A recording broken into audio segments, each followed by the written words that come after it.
Assalamualaikum warahmatullahi wabarakatuh. Alhamdulillahirrabbilalamin.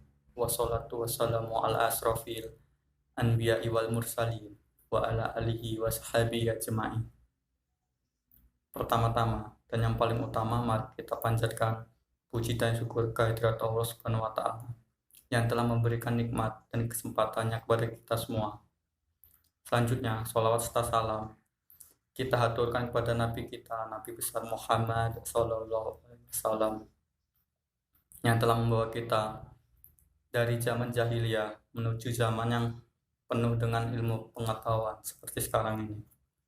Yang saya hormati Ibu Selvia Nuryasari selaku dosen pengampu mata kuliah pengantar manajemen, dan teman-teman semua yang saya sayangi. Baik, izinkan saya untuk memperkenalkan diri. Nama Oktad Juliansa, NPM 200302101 dari Prodi Perbankan Syariah kelas B.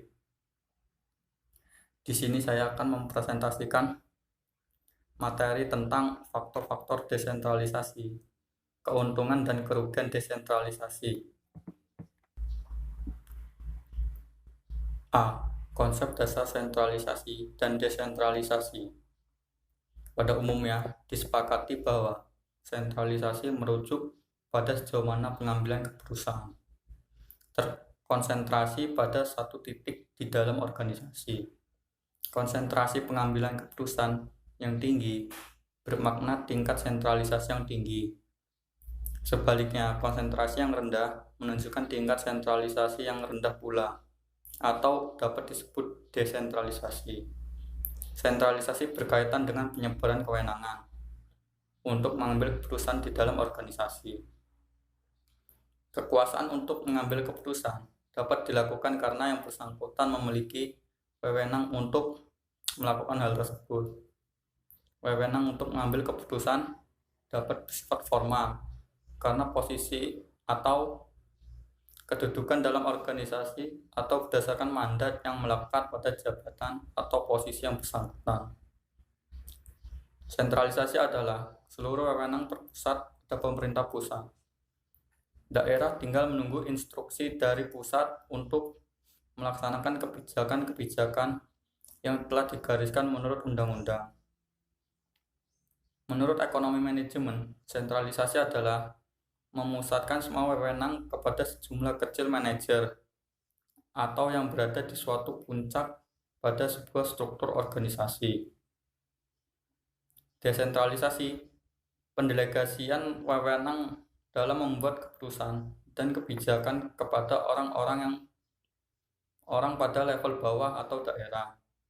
Pada sistem pendidikan yang terbaru, tidak lagi menerapkan sistem pendidikan sentralisasi, melainkan sistem otonomi daerah atau ODA yang memberikan wewenang kepada pemerintah daerah untuk mengambil kebijakan yang tadinya diputuskan seluruhnya oleh pemerintah pusat. B. Kelebihan dan kelemahan sentralisasi. Kelebihan sentralisasi sendiri ada 6. Yang pertama, organisasi menjadi ramping dan efisien.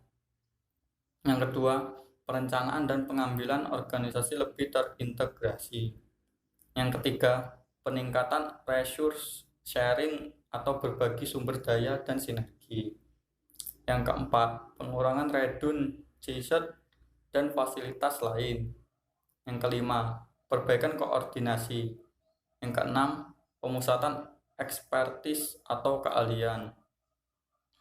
Sedangkan kelemahan sentralisasi ada 5, yaitu yang pertama, kemungkinan penurunan kecepatan pengambilan keputusan dan kualitas keputusan. Yang kedua, demotivasi dan disinsentif bagi pengembangan unit organisasi.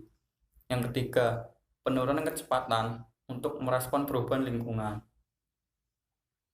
Yang keempat, peningkatan kompleksitas pengelolaan. Yang kelima, perspektif luas tetapi kurang mendalam. C. Kelebihan dan kelemahan desentralisasi. Kelebihan desentralisasi adalah sebagai berikut. Yang pertama, harus meningkatkan motivasi staf. Yang kedua, keputusan yang dibuat lebih dekat dengan pelanggan. Yang ketiga, konsisten dengan bertujuan untuk menyanjung hierarki. Yang keempat, cara yang baik untuk melatih dan mengembangkan manajemen junior.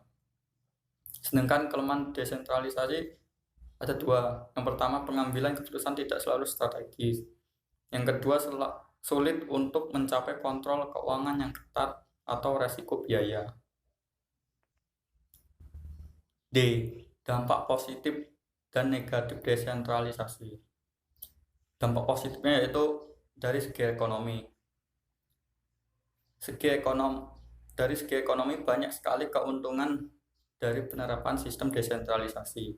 Ini di mana pemerintahan daerah akan mudah untuk mengelola sumber daya alam yang dimilikinya. Dengan demikian, apabila sumber daya alam yang dimiliki telah dikelola secara maksimal, maka pendapatan daerah dan pendapatan masyarakat akan meningkat. Dari segi sosial budaya, dampaknya yaitu perkuatnya ikatan sosial budaya pada suatu daerah. Karena dengan diterapkannya sistem desentralisasi ini, pemerintah daerah akan dengan mudah untuk mengembangkan kebudayaan yang dimiliki oleh daerahnya tersebut. Bahkan, kebudayaan tersebut dapat dikembangkan dan diperkenalkan kepada daerah lain yang nantinya merupakan salah satu potensi daerah tersebut. Dari segi keamanan dan politik, dampak positif yang dapat melalui desentralisasi adalah sebagian besar keputusan dan kebijakan yang berada di daerah dapat diputuskan di daerah tanpa adanya campur tangan dari pemerintah pusat. Sedangkan dampak negatif dari desentralisasi yaitu yang pertama, penerapan sistem ini membuka peluang yang sebesar-besarnya bagi pejabat daerah untuk melakukan praktek KKN. Yang kedua, masing-masing daerah berlomba-lomba untuk menonjolkan kebudayaannya masing-masing. Yang ketiga, euforia yang berlebihan di mana wewenang tersebut hanya mementingkan kepentingan golongan dan kelompok serta digunakan untuk mengeruk keuntungan pribadi atau oknum. Faktor-faktor yang mempengaruhi derajat desentralisasi. Desentralisasi mempunyai nilai hanya bila dapat membantu organisasi mencapai tujuannya dengan efisien. Penentuan derajat desentralisasi sangat dipengaruhi oleh faktor-faktor sebagai berikut. Yang pertama, filsafat manajemen. Banyak manajer puncak yang sangat otokratik dan menginginkan pengawasan yang lebih kuat.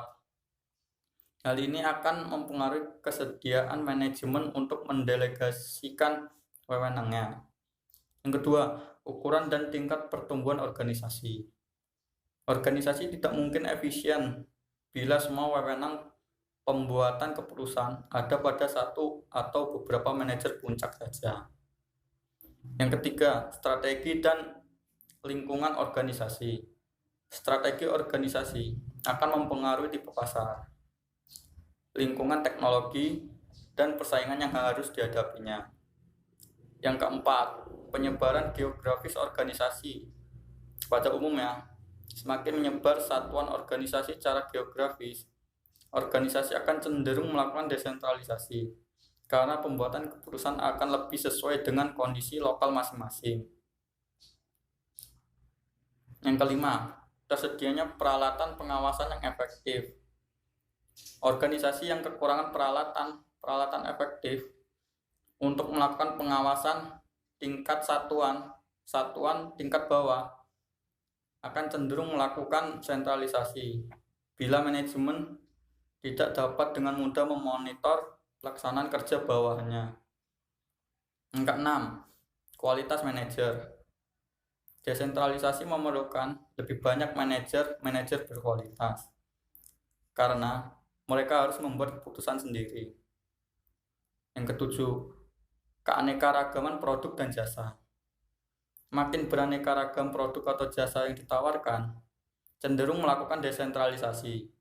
Dan sebaliknya, semakin tidak beraneka ragam produk, lebih cenderung sentralisasi. Yang 8, karakteristik organisasi lainnya, seperti biaya dan risiko yang berhubungan dengan pembuatan keputusan, sejarah pertumbuhan organisasi, kemampuan manajemen bawah, dan sebagainya. F. Hakikat sentralisasi dan desentralisasi.